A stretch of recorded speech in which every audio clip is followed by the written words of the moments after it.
অভিনেত্রী থেকে রাজনীতিক, রাজ্য বিজেপির মহিলা মোর্চা সামলেছেন 3 বছর।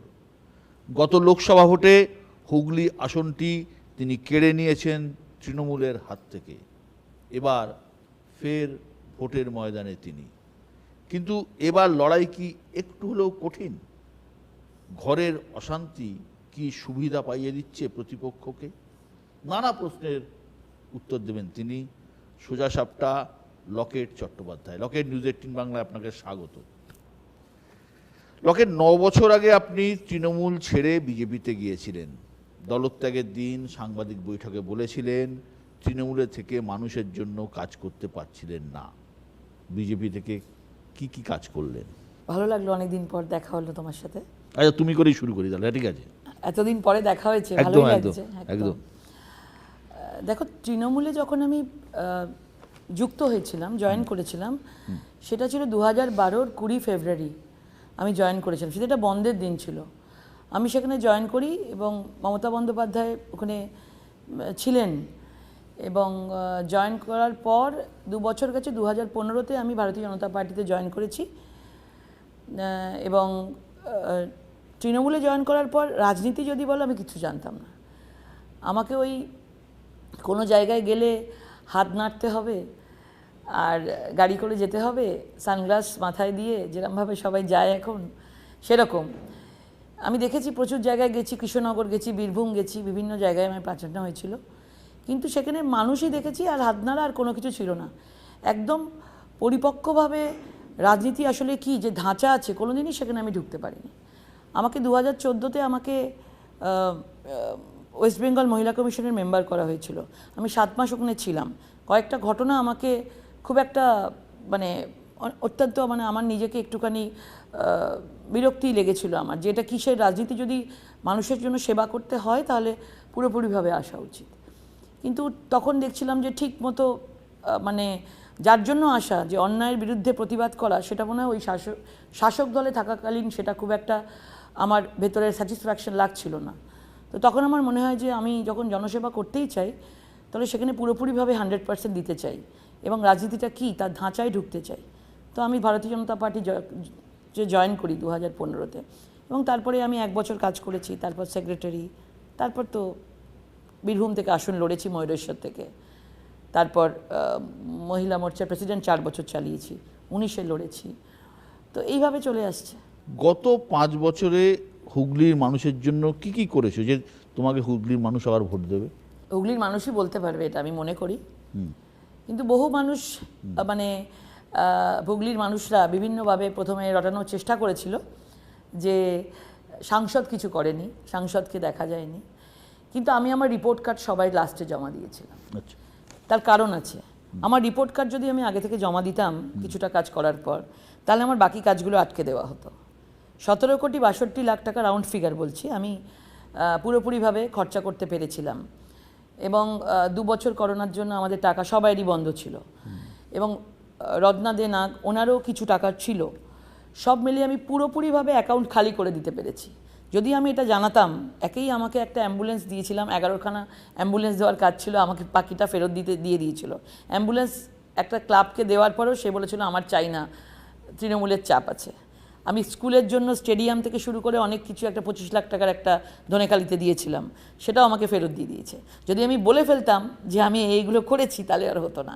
সুতরাং হুগলির মানুষের জন্য আমার যতটুকুনি করার, যতটুকুনি স্ট্রিট লাইট থেকে, শ্মশান থেকে, আরও যা যা ছিল। কিন্তু এগুলো তো সরকারের মাধ্যমে, ডিএম এর মাধ্যমেই তো হয়েছে। ডিএম এর মাধ্যমে। দুঃখের বিষয়, আমার সঙ্গে ডিএমও লাস্ট 5 বছর আমি গুনে বলতে পারি গোটা 5 থেকে 7 বার আমার সঙ্গে দেখা করেছে। বাকি সময় ফোন তুলতেন না। অন্য রাজ্যের সাংসদের অভিজ্ঞতাটা আমার কাছে অন্যরকম। আমি দেখেছি অন্য রাজ্যের সাংসদদের সঙ্গে ডিএমকে কালেক্টর বলা হয়। কালেক্টরের সঙ্গে একটা বন্ধুত্বের সম্পর্ক থাকে, কারণ সাংসদ আর কালেক্টর যদি একসাথে কাজ করে, তাহলে প্রকৃত মানুষের জন্য কোন কোন কাজগুলো আমার দরকার ডিএমও আমায় দিতে পারে, আমিও তাহলে কাজ করতে পারি। কিন্তু এখানে আমি ডিএমের থেকে কোনো সাহায্য পাইনি। তার মানে এইসব লড়াই করে আমি যেভাবে এই কাজগুলোকে আমি বার করতে পেরেছি, এটা ডিএমও জানেন, যে ডিএম ছিলেন এবং আমি জানি সেটা কিভাবে কি করেছি। এছাড়া আমি বলতে পারি, এছাড়া আমি প্রায় 2.5 কোটি টাকার আমি একটা নরেন্দ্র মোদীজির খুব সুন্দর প্রকল্প প্রতিবন্ধীদের জন্য, সিনিয়র সিটিজেনদের জন্য 2,18,00,000 টাকার আমি নিয়ে এসেছি। একটা অন্য প্রসঙ্গে আসি, তুমি যেহেতু মহিলা, বাংলায় মহিলাদের উপর লক্ষ্মীর ভাণ্ডারের একটা প্রভাব আছে, এটা তো অস্বীকার করার কোনো জায়গা নেই। বিজেপি সন্দেশখালীকে সামনে রেখে তৃণমূলের মহিলা ভোটে ভাগ বসানোর একটা কৌশল নিয়েছিল, কিন্তু এই ভাইরাল ভিডিও সেই অঙ্ক কিছুটা হলেও কি ঘেঁটে দিল বলে মনে হয়? 2019-এ মহিলা এবং ইউথ নরেন্দ্র মোদীজিকে ভোট দিয়েছে, 2 হাত ভরে আশীর্বাদ করেছে। লক্ষ্মীর ভাণ্ডার তারপরে শুরু হয়েছে 21-এ শুরু হয়েছে লক্ষ্মীর ভাণ্ডার। 21-এ ভোটের আগে বলা হয়েছিল, ভোটের আগে শুরু হয়েছিল। প্রথম লক্ষ্মীর ভাণ্ডার মহিলাদের কাছে একটা বিরাট কিছু নিয়ে এসেছিল, যে 500 টাকা করে পাচ্ছি আমরা, এটা একটা বিরাট বড় জিনিস এনেছিল। কিন্তু লক্ষ্মীর ভাণ্ডারের পাল্টা মহিলারা কি পেয়েছে তার হিসাব কিন্তু মহিলারা আস্তে আস্তে করতে শুরু করেছে। কারণ তুমি যদি দেখো, সন্দেশখালীর ঘটনা যেভাবে একটা বড় আকার সুনামি নিয়ে এসছে, যেটা ভোটের অনেক আগে থেকেই এটা হয়েছে, সন্দেশখালী ঘটনাটা হঠাৎ করে ভূমিকম্পের মতো এসছে, মহিলাদের আওয়াজ, মহিলাদের প্রতিধ্বনি উঠে এসছে। কিন্তু ঘটনা হচ্ছে যে ভাইরাল ভিডিও তো তোমার দেখা যাচ্ছে যে সব কিছু প্ল্যান্টেড। এই ছোটোখাটো একটা এটাকে মানে ফেক ভিডিও বানিয়ে ভাইরাল করে এইগুলো পৌঁছানো, এখন আর এগুলো আর মানুষের মধ্যে যাবে না। কারণ মানুষ যে জিনিসটা দেখে ফেলেছে, এটা বাংলাতে এই যেমন জিনিস চলেই, কিন্তু বাংলাতে এই জিনিস চলে এবং যে সন্দেশখালীর মহিলাদের আওয়াজ উঠছে সেটা সবাই বিশ্বাস করেছে। কিভাবে এই ভাইরাল ভিডিওর মোকাবিলা তোমরা করছো রাস্তাঘাটে, পথে? নেই কেউ শুনছে না। আমি যেখানে যাচ্ছি, আমি তো প্রায় 3 মাস ধরে এখানে আছি, আমি মহিলাদের সাথে কথা বলছি, সন্দেশখালী বললেই সবাই এক বাক্যে সন্দেশখালী হতে দিতে চায় না, সব হাত তুলছে। এই ভাইরাল ভিডিওর কোনো রিপারকেশন নেই। লকেট, এ রাজ্যে ভোটে হিংসার খবর সাধারণত মুর্শিদাবাদ থেকে আসে, কিন্তু আমরা দেখেছি ভোটের আগেই হোক বা ভোটের দিন মুর্শিদাবাদে সেরকমভাবে কোনো ঘটনা ঘটেনি। কোচবিহারে সামান্য কিছু ঘটনা ঘটেছিল, কিন্তু লোকসভা ভোটে পান্ডুয়ার ঘটনা একজন প্রাণ গেল, কি বলবে? প্রথমে পরপর 2 দিন বোম ব্লাস্টিং এবং তারপরে একটি মহিলার রেপ করে মার্ডার, দুটোকেই ঘুরিয়ে দেওয়া হয়েছে। আমি আমার জায়গা থেকে নিশ্চয়ই বলবো, কারণ পরিবারের সঙ্গে আমি কথা বলেছি। মানে বোমা বিস্ফোরণটা ভয়ঙ্কর, কিন্তু ওটা তো মানে রাজনৈতিক নয়। এটা তো দেখো, মানে তোমরাও এতদিন রাজনীতিতে আছো, কারণ মহিলার পরিবারের সাথে আমি নিজে আছি, আজকেও মহিলার পরিবার এসেছিল সেখানে, পুরো পরিবারকে নিয়ে গিয়ে তাকে জোর করে বয়ানটা লিখে তাকে দিয়ে সাইন করিয়ে নেওয়া হয়েছে। বেচারা কী করে বুঝবে? এবং এত বড় একটা বোম ব্লাস্টিং, এত বোম পড়ে আছে, বলে পারিবারিক ঘটনা। যে ঘটনাই ঘটছে না কেন সেটাকে উল্টে দাও, সেটাকে একটা পারিবারিক বলো, বজ্রপাতে মহিলার মৃত্যু বলো। বজ্রপাত সেদিনকে হয়নি ওই জায়গায়, হঠাৎ করে একটা ভ্যানিটি ব্যাগ নিয়ে মাঝ রাস্তায় একটা মহিলা উপুর হয়ে রক্তারক্তি হয়ে আছে। বজ্রপাতে তো রক্তারক্তি হবে না, গায়ে তো ক্ষতচিহ্ন থাকবে না। আমাদের চ্যানেলকে দেয়া সাক্ষাৎকারে প্রধানমন্ত্রী নরেন্দ্র মোদী বলেছেন বাংলায় বিজেপি ক্লিন সুইপ করবে। অমিত শাহ দাবি করছেন বাংলায় 30-এর বেশি আসন পাবে বিজেপি। এটা কি সম্ভব? 2019-এ আমরা কেউ ভেবেছিলাম? আমি তো নিজেও কখনো ভাবিনি যখন আমাকে দেওয়া হয়েছিল হুগলি আসন, এবং সবাইয়ের মধ্যে ছিল 2 থেকে কত হতে পারে, 10 হতে পারে, 12 হতে পারে, উনি বলেছিলেন 23 হবে। আমরা 18 গেছিলাম, মানে কেউ প্রেডিক্টই করতে পারিনি 18 পাবে। যদি সেটা হয়, আর তারপরেই আমাদের একটা 3টে রাজ্যের নির্বাচন গেছে, 3টে রাজ্যের নির্বাচনে একটা লোক সারা দেশে বলেনি যে রাজস্থান, মধ্যপ্রদেশ, ছত্তিশগড়ে জিতবে। কেউ কেউ বলেছে মধ্যপ্রদেশটা জিততে পারে, কেউ কেউ বলেছে রাজস্থানটা জিততে পারে, বাট বাকি দুটোতে হবে না। কিন্তু আমরা সারা দেশ হকচকিয়ে গেছে, অবাক হয়ে গেছে যে ভেতরে ভেতরে আমাদের একটা বিজেপির সাথে কংগ্রেসের অ্যান্টি কংগ্রেস একটা চোরা স্রোত বইছে। এখানেও একটা অদ্ভুত চোরা স্রোত আছে তৃণমূলের বিরুদ্ধে, এবং সেই চোরা স্রোতটা 30 অবধি আমাদের কাজে লাগবে। তুমি ঠিক কথা তুমি বললে, 2019-এর কথা আমি মেনে নিলাম। 2021-এও তো বলেছিল আপকি বার 200 পার। 21 আর 24 আকাশ পাতাল তফাৎ। 21 আর 24 দেখো কতগুলো নেতা জেলের ভেতরে। পুরো রেশনের ইস্যুটা দেখো, রেশন বড় দুর্নীতি, সেটা 3 কোটি রেশন ফেক কার্ড জেলের ভেতরে রয়েছে, রেশন মল্লিকবাবু। পার্থ চট্টোপাধ্যায় তৎকালীন শিক্ষামন্ত্রী জেলের ভেতরে, তার সঙ্গে আরও সাঙ্গপাঙ্গ জেলের ভেতরে। বলাগড়ের তিনজন, অয়ন, কুন্তল, শান্তনু জেলের ভেতরে। মানে শিক্ষা, স্বাস্থ্য, রেশন, সন্দেশখালি, এত কিছু ঘটে গেছে। তো কোথায় 21, কোথায় 24? মমতা ব্যানার্জি আর কাকে ছেড়ে কাকে বলবে? উনি দেখুন সব কিছু উল্টো দিকের লোকগুলোকে আশীর্বাদ আছে। বীরভূমে অনুব্রত খুব ভালো ছেলে, অনুব্রত তিহারে বসে আছে, অনুব্রত মণ্ডল। যতই বলুন, এখানে তো কেউ বলতে পারবে না যে বিজেপির লোক, বিজেপির এজেন্সি, বিজেপির এই, মানে পুরোপুরিভাবে হাইকোর্ট থেকে সুপ্রিম কোর্ট থেকে সব কিছু চলছে। দ্বিতীয় কথা, শেখ শাহজাহান সন্দেশখালীর, তার মাথাতেও মুখ্যমন্ত্রীর হাত রয়েছে। এসএসসির চাকরি প্রার্থী, এত বড় একটা স্ক্যাম, মুখ্যমন্ত্রীর বয়ানের পর 360 ডিগ্রি এসএসসির চেয়ারম্যান ঘুরে গেলেন যে অযোগ্য প্রার্থীদের আমাদের তালিকা দেওয়া সম্ভব। এইগুলো তো গ্রামের দিকের লোক না বুঝলেও অন্তত যে আমাদের বাংলায় যথেষ্ট শিক্ষিত মানুষ থাকে, মধ্যবিত্ত মানুষ যথেষ্ট শিক্ষিত, তারা তো একটু বুঝতে পারছে যে কী ধরনের এই সরকার কাজ করছে। তো 21 আর 24 কিন্তু আকাশ পাতাল তফাৎ। লক্ষ্মীর ভাণ্ডার একদিকে রয়েছে, একদিকে দুর্নীতিও ইস্যু রয়েছে, কোনটা বেশি প্রভাব ফেলে তুমি মনে করছো? লক্ষ্মীর ভাণ্ডার কোনো প্রভাব ফেলবে না। কি বলছো? আমি বলছি আপনাকে, এটা দেখে নেবেন। 500 থেকে 1000 টাকা করেছে, কাউকে দেখেছেন কিছু নিয়ে বলতে? ঠিক আছে, দিচ্ছে নিয়ে নিচ্ছে। কিন্তু ওরা জানে তার উল্টো দিকে কী আছে? প্রধানমন্ত্রী আবাস যোজনায় বাড়ি রয়েছে, প্রত্যেক বাড়িতে কলের মাধ্যমে জল প্রত্যেক বাড়িতে দেওয়ার জন্য কে দিচ্ছে? প্রধানমন্ত্রী দিচ্ছে। প্রত্যেকদের 5 কেজি করে রেশন কে দিচ্ছে? প্রধানমন্ত্রী দিচ্ছে। প্রত্যেকে জিরো ব্যালেন্স অ্যাকাউন্ট কে দিচ্ছে? প্রধানমন্ত্রী দিচ্ছে। প্রত্যেকদের 6000 টাকা করে, কিষাণদের 2000 করে 6000 দিচ্ছে, কে দিচ্ছে? প্রধানমন্ত্রী দিচ্ছে। তৃণমূলের অভিযোগ তো সমস্ত টাকা ইচ্ছে করে আটকে রাখা হয়েছে। এটা তো নাটক।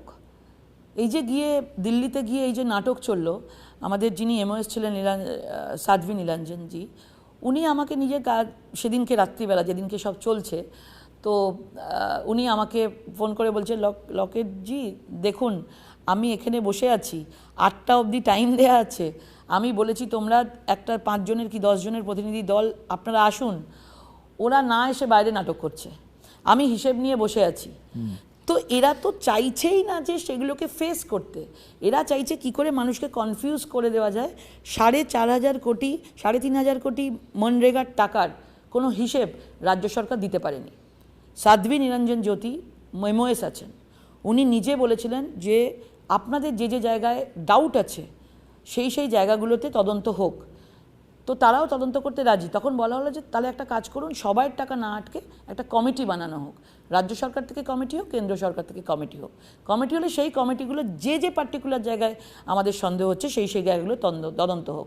একইভাবে তৃণমূল বলছে এই যে অযোগ্যদের ঠিক আছে বাতিল করেছো, ঠিক আছে, যোগ্য শিক্ষকদেরও চাকরি যেভাবে বাতিল করা হচ্ছে এটাও তো জিয়ে রাখছে বিজেপি। এটা কে দায়ী? যখন তাকে বলা হয়েছিল যে আপনি অযোগ্যদের তালিকা দিন এসএসসি চেয়ারম্যানকে, তখন উনি বললেন যে আমার পক্ষে দেওয়া সম্ভব নয়। তারপরে যখন সব 25,000 চাকরি বাতিল হলো এবং সেখানে যোগ্যরাও ছিল অযোগ্যরাও ছিল, কিছু করার নেই, পুরো বাতিল হয়ে গেল। যখন প্রধানমন্ত্রী নরেন্দ্র মোদী এসে বললেন দুর্গাপুরে যে যোগ্য প্রার্থীদের আমরা পুরোপুরিভাবে আইনত সাহায্য দেব, সঙ্গে সঙ্গে এসএসসি 360 ডিগ্রি ঘুরে গেল। তিনি বলছেন অযোগ্য প্রার্থী যারা 8,324 জন আছেন তাদের আমাদের প্রার্থীর তালিকা দেওয়া সম্ভব আছে। তার মানে গণ্ডগোলগুলো পাকিয়ে রাখতে চাইছেন তো তৃণমূল সরকার, নাহলে তো ওদের কাছে কোনো ইস্যু নেই। দুর্নীতির বিরুদ্ধে লড়াই যেমন উনি বলেছেন সেইভাবে আমরাও করছি, না খাউঙ্গা না খানে দুঙ্গা। যে জায়গায় দুর্নীতি হয়েছে, এবারের মেন ইস্যু নরেন্দ্র মোদীজি যেটা বলেছেন সেটা আমার কাছেও এখানে মেন ইস্যু, যে মাফিয়া, দুর্নীতি, সিন্ডিকেট, তোলাবাজির বিরুদ্ধে এই ভোট হবে, নারীদের সুরক্ষার জন্য এই ভোট হবে।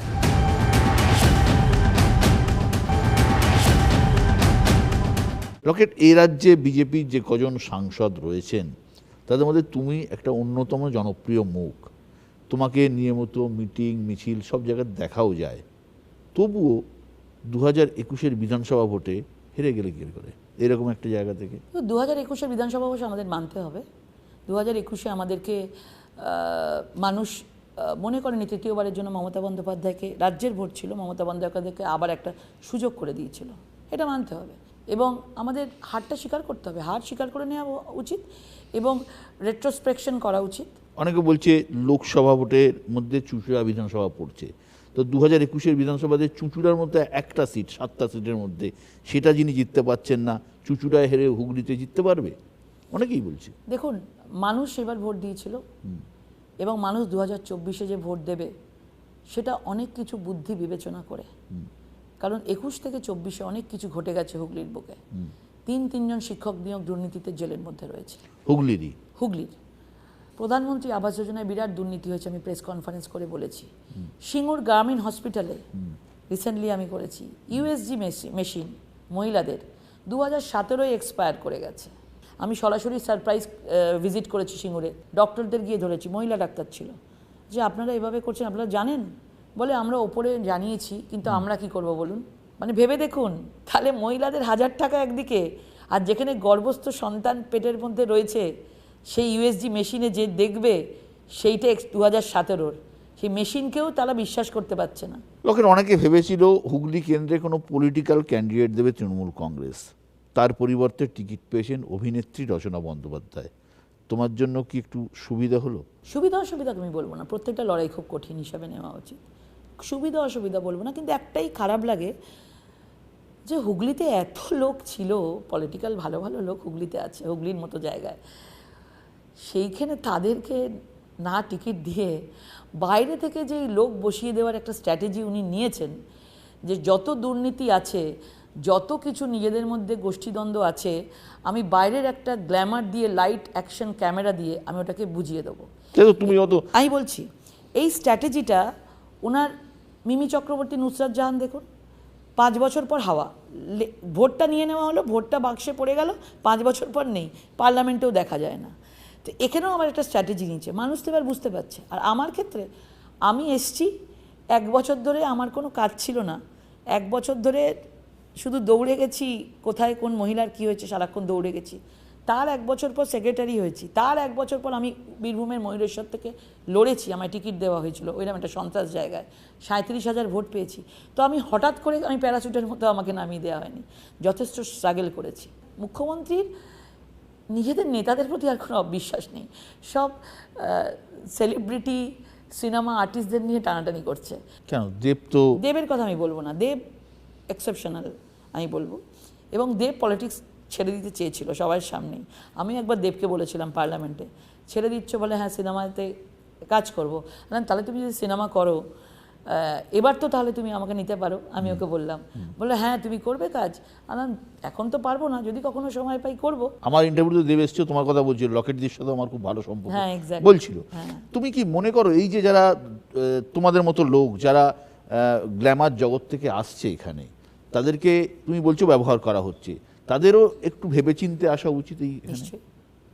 নিশ্চয়ই আসা উচিত। দেখো, দু নৌকায় পা দিয়ে কাজ হয় না। আমি মানে তারা কি ভাবছে, কি এটা এত ইজি জায়গা নয়। যারা আসছেন আমি তাদেরকে দয়া করে বলবো, রাজনীতিটাকে ভাববেন না যেটা বিশাল গ্ল্যামারের জগৎ, আমি অনেক কিছু সুবিধা পেয়ে যাই। রাজনীতিটা কিন্তু একদম মানুষকে, আমাকে যেরকম দেখছেন, এটা কিন্তু মানে আমি নিজেকে আর্টিফিশিয়ালি তৈরি করিনি। এই রচনাকে যেভাবে ট্রোল করা হচ্ছে, দুধ ধোঁয়া এইসব নিয়ে, তো সেটা তো বিজেপির একটা সেকশন তোমরাই করছো। না, বিজেপির করছে না। আমাদেরকে নিয়ে তো সিনেমা ছোটো ছোটো ক্লিপিংসও বেরিয়েছিল আমার আর রচনার নিয়ে ক্লিপিংস। আমি দেখেছি যে মানুষ কত মানে আজকের ডেটে সোশ্যাল মিডিয়া কী হয়ে গেছে। কিন্তু যদি ব্যক্তিগতভাবে আমাকে বলো যে এরকম ওকে নিয়ে মিম করা আমি পছন্দ করি না। তোমার রচনা বন্দ্যোপাধ্যায়কে খুব এটা সিরিয়াসলি তুমি নিচ্ছ না প্রতিপক্ষ হিসেবে? প্রতিপক্ষ তো আমি আরও নই, প্রতিপক্ষ তো দুর্নীতির বিরুদ্ধে লড়াই চলছে। রচনার সাথে তোমার সম্পর্ক কেন? ভালো, খুব ভালো। মাঝখানে তো আমি এখানে আসাতে খুব একটা ভালো, আমি বিজেপিতে আসাতে খুব একটা ভালো কেউ নেয়নি, মানে তোমাদের দুনিয়া নেয়নি, যে দুনিয়া তুমি ছিলে। মানে 2015-তে যখন আমি জয়েন করেছিলাম, 2019-এ যখন আমি জিতেছি, তারপর অনেক বড় বড় লোকের ফোন পেয়েছি। আর রচনার সঙ্গে আমার দেখা হয়, মানে প্রসেনজিৎ চ্যাটার্জি নাকি অনেকেই ছিল বড় বড় লোকেরা, কিন্তু মাঝখানে রচনার সঙ্গে আমার কথা হয়নি। কিন্তু বন্ধু অবশ্যই আছে, দেখা হলে তো কথা হবে। এই যে আমিষ নিরামিষ বিতর্ক ভোটের ময়দানে হচ্ছে, ব্যক্তিগতভাবে তুমি কি মনে করো, তুমি কি খাবে কি খাবে না, সেটা কি অন্য কেউ বলে দিতে পারে বা বলে দেওয়া উচিত? না, এটা একদমই না, এটা না রটানো হয় আমার মনে হয়। দেখো, আমি তো উত্তরাখণ্ডেও কাজ করে এসেছি, এবং আমি তো মাছ ভাতে বাঙালি, মাছ তো পছন্দই করি। বাঙালির মাছ ভাত ছাড়া কিছু হয় না, এবং সেটা পুরোপুরিভাবে বিশ্বাস করি। উত্তরাখণ্ডে গেছি যখন, সেখানে তো নিরামিষ চলে, সেখানে মাছ পাওয়াটাও মুশকিল। আমার ভেতর থেকে, মন থেকে ইচ্ছা হয়েছে আমার, তো আমার যেটা ইচ্ছে হয়েছে আমি খেয়েছি। বিজেপি যদি ক্ষমতায় আসে আর তুমি যদি হুগলি কেন্দ্রে যেত, তাহলে লকেট চট্টোপাধ্যায় কি মন্ত্রী হিসেবে দেখা যাবে কেন্দ্রে? এটা তো দেখো, এটা তো সেন্ট্রাল থেকে ঠিক হয়, এটা তো আমরা জানি না, কিন্তু জিততে হবে, ইটস ভেরি ইম্পর্ট্যান্ট। লকেট সংগঠনে তুমি কাজ করেছো, তুমি সাংসদ হয়েছো, রাজনীতিক লকেট চট্টোপাধ্যায়ের স্বপ্ন বা উচ্চাসা কি? আমি তো হঠাৎ ডেস্টিনিতে নিয়ে এসেছি আমাকে, আমি এটা বলবো, ডেস্টিনি। আমি রাজনীতির সঙ্গে কোনোভাবেই ছিলাম না, তো স্বপ্নও দেখিনি কিন্তু আমি রাজনীতি নিয়ে, তো স্বপ্ন ছাড়াই রাজনীতিতে এসেছি। এসেই যখন পড়েছো? এসেই যখন পড়েছি তখন আমি চাই আরও বেশি করে মানুষের মধ্যে থেকে, মানুষের সাথে থেকে জনসেবা করা, এটাই চাই। লকেট, তুমি একটা সময় ফুল টাইম অভিনেত্রী ছিলে, এখন তুমি ফুল টাইম রাজনীতিবিদ। দেব, ব্রাত্য, এরা তো প্রফেশনটাও চালিয়ে যাচ্ছে, কখনো কি ইচ্ছে হয়নি রাজনীতির পাশাপাশি অভিনয়টাও করি? আমার একবারের জন্য ইচ্ছে হয়নি, মানে আমার মাথাতেই আসেনি, হয়তো আমি এত বিজি হয়ে গেছি কাজ রাজনীতিতে। আগামী দিনে কী হবে আমি জানি না, কিন্তু আজ পর্যন্ত যদি বলো আমার রাজনীতি থেকে একবারের জন্য ইচ্ছা হয়নি আমি অভিনয় জগতে চাই। তোমার উল্টো দিকে যিনি দাঁড়িয়েছেন রচনা, পেশাদার জীবনে তোমার তো বন্ধু, রাজনীতির তিক্ততা এই ব্যক্তিগত সম্পর্ককে কখনো নষ্ট করবে না? কখনো কষ্ট করবে না, আমার মনে হয় কখনো করবে না। রাজনীতির লড়াই রাজনীতির মতন, কিন্তু বন্ধুত্বের জায়গা সেটা হৃদয়ে সবসময়তেই থাকবে। রাজনীতিক লকেট চট্টোপাধ্যায় নবাগতা রচনাকে কি টিপস দেবে রাজনীতিতে? গরমে অত্যন্ত জল খেতে বলবো ভালো করে, এবং শরীরকে ঠিক রাখতে বলবো, এবং এটাই বলবো যে একদম যেন ফিট থাকে, এটাই বলবো। সেটা শারীরিকভাবে। রাজনীতির টিপস কি? রাজনীতির ময়দানটায় মানে অনেক কিছু শেখার আছে। কোনো সময় যেটা আমরা ভাবি যে ওটা একটা মানে যে কোনো লোকেরই যদি কিছু না হয় তো আমি রাজনীতিতে এসে গেলাম, এটা না ভাবা, এবং অনেক কিছু মানে ত্যাগ করতে হয়। না, কিন্তু রকেট, আমরা জানি যে অমিতাভ বচ্চন হারিয়ে দিয়েছিলেন হেমবতী নন্দন বহুগুণাকে। এরকম রাজনীতিতে বহু ইন্দ্রিয় পতন ঘটেছে সেলিব্রিটিদের হাত ধরে, বহু জায়গায় হয়েছে, পশ্চিমবঙ্গ তার ব্যতিক্রম নয়। রচনার তো একটা দিদি নম্বর ওয়ান করে ব্যাপক জনভিত্তি আছে, মানুষের মধ্যে পেনিট্রেশন আছে, এটাকে তুমি কিভাবে মোকাবিলা করবে? দিদি নাম্বার ওয়ান টিভির মধ্যেই থাকবে, দিদি নাম্বার ওয়ান কখনো ঘর দিতে পারবে না, দিদি নাম্বার ওয়ান কখনো রেশনের চাল দিতে পারবে না। আমাকে দিদি নাম্বার ওয়ান এটাই বলতে পারে, যেটা বলছে যে আমাকে যেতালে আমি দিদি নাম্বার ওয়ানে ডাকবো, কিন্তু মানুষ যাবে কখন? যদি ভালো থাকে তবে তো। লকেট, এই যে তুমি একটা নামাবলী গায়ে দিয়ে আছো, এটা কি রাজনীতির জন্য? দেখতে পাচ্ছি তুমি তো এরমভাবে থাকতে না, এত নামাবলী, এত মালা গলায়, মানে এত ধরনের ধর্মীয় জিনিস কেন? দেখো, উত্তরাখণ্ডে যখন আমি গেছিলাম তখন একটা অনেক মানে আমি নিজে ভাবতাম বেঙ্গলে আমরা অনেক বেশি ভক্তি, আমার জানোই আমার বাবা মন্দিরের পুরোহিত ছিলেন, আমরা বংশধর কৃষ্ণদেবের, তো আমাদের মধ্যে তারা ভক্তি আছেই, কিন্তু উত্তরাখণ্ডে গিয়ে জানতে পারলাম আমাদের ভক্তি কি, মানে তারা তো মানে এক পা যেতে যেতে মন্দির, ও এত মন্দিরে ঘুরেছি, আমার কাছে সেই ভেতরে একটা ট্রান্সফরমেশন আমার ভেতরে হয়েছে, স্পিরিচুয়াল যদি বলো সেটা বলো। আমি রুদ্রাক্ষ এমনিতেই ভালোবাসতাম, রুদ্রাক্ষ আমি পড়তাম আগেও, ফ্যাশন যদি বলো, আমি অনেক ধরনের মালা বিভিন্ন মন্দির কি মালা আছে এগুলো? হ্যাঁ, রুদ্রাক্ষই আছে। আর এগুলো কি সাদাটা? রুদ্রাক্ষ? রুদ্রাক্ষই আছে এখানে, রুদ্রাক্ষ আছে। এত রুদ্রাক্ষ? না, এটা বড়, এটা ইন্দিরা গান্ধীও পড়তেন শুনেছি, নাকি রুদ্রাক্ষ পড়লে মানুষ ক্ষমতার খুব ইয়েতে পৌঁছায়, একটা ভালো। না না, আমি তো জানতাম, এখন তো সব শুনি, কিন্তু আমি তার আগে থেকেই পড়ি। কিন্তু রুদ্রাক্ষগুলো আমার মানে ভালো লাগে, আমার বিভিন্ন জায়গা থেকে আমি কালেকশন করি, এবং আমি গলায় অনেক কিছু হারটার, এগুলো আমার ভালো লাগে পড়তে। এখন আমি এখনকার কথা বলছি। আর এইটার নামাবলীর কথা বলছো, আমার বাবা পূজারী ছিলেন, আমি বাবাকে দেখতাম নামাবলী নিয়ে গায়ে দিতে। এবার আমি তখন মনে হতো, ইস, আমার ভালো লাগতো নামাবলীর, মা পাঞ্জাবি বানিয়ে দিয়েছে আমাকে, মানে কুর্তা বানিয়ে দিয়েছে নামাবলীর, আমরা পড়েছি নামাবলীর চাদর ওড়না নিয়েছি আমরা, কিন্তু যখন আমি রাজনীতিতে ছিলাম না, কিন্তু কখনো যখন রাজনীতিতে এসছি তখন নামাবলী গায়ে দেওয়ার ইউজটা মানে আমার বেশ মাথায় ছিল যে কীভাবে এটা কী করতে পারি, কিন্তু আমার মনে হচ্ছে আমি রোদের মধ্যে যখন আমি ঘুরছি, এত রোদ, তখন তো আমি এটাকে নিতেই পারি, তখন আমার ইচ্ছাটাও পূরণ হলো। এটা ভোট কৌশল না, কোনো ভোট কৌশল না, ইচ্ছাটাও আমার পূরণ হলো, এবং আমার রোদের মধ্যে আমার গাটাও ঢাকা রইলো, সব মিলিয়ে। এবার যে যেটা ভাববে সেটা তার ব্যাপার। না, বিজেপিতে একটা ছিল, ধরো আমরা দেখেছি উমা ভারতী, সাধ্বী রীতাম্বরা, যারা সাধারণত মহিলা রাজনীতিবিদ আছেন, সবাই তাদের স্টাইল, কিন্তু মানে তোমার মধ্যেও একটা ইয়ে তৈরি হচ্ছে। এরকম কোনো তৈরি করা কিছু হয়নি, এটা এমনি। ওনারা অনেক সিনিয়র আছেন, ওনাদের আলাদা আলাদাই ব্যাপার। আমি আমার মতো। লকেট, একটা র্যাপিড ফায়ার রাউন্ডে আসি। রাজনীতি না অভিনয়? রাজনীতি। নরেন্দ্র মোদী না অমিত শাহ? মোদিজি। দিলীপ ঘোষ না শুভেন্দু অধিকারী? টাফ বলাটা, দুজনেই আমার খুব প্রিয় মানুষ। মাছ খেতে ভালোবাসো? কোন মাছ খেতে ভালোবাসো তুমি? ছোট মাছ। ছোট মাছ? পুকুরের মাছ। পুকুরের মাছ। ইলিশ না মাটন? ইলিশ। অভিজ্ঞতা না তারুণ্য? অভিজ্ঞতা তো একটা কাজ করেই, আবার তারুণ্য দুটোই লাগে আমার মনে হয়। নবীন প্রবীণ। কি করে সময় কাটাচ্ছ অবসর সময় যখন? নেই। তোমার তো একটি ছেলে। এক ছেলে। কত বড়? 24। এই জন্মদিন গেল 6 তারিখে। কি করবে সে? তাকে মা হিসেবে মানে তুমি কি পজিটিভ মেনে না? নিয়েছে। হ্যাঁ, মানে 15 বছর অভিনয় জীবনে দেখেছে, 10 বছর এখানে দেখছে, 25, তো 24 বছর বয়স ওর। তো পুরোটাই দেখছে যে মা এরকমই দূরে দূরে থাকে, যখন সময় দিতে পারি মানে দিই। এই জন্মদিনে আমি এই প্রথম ওর জন্মদিনে থাকতে পারিনি, একবার কথা হয়েছে ওর সাথে, মেনে নিয়েছে। সে কি রাজনীতিতে আসবে না অভিনয়? না না, কোনো জায়গাতেই যাবে না, রাজনীতিও নয়, অভিনয় না। অনেক অনেক ধন্যবাদ লকেট, সময় দেওয়ার জন্য। সুস্থ থেকো, ভালো থেকো, শুভেচ্ছা রইল।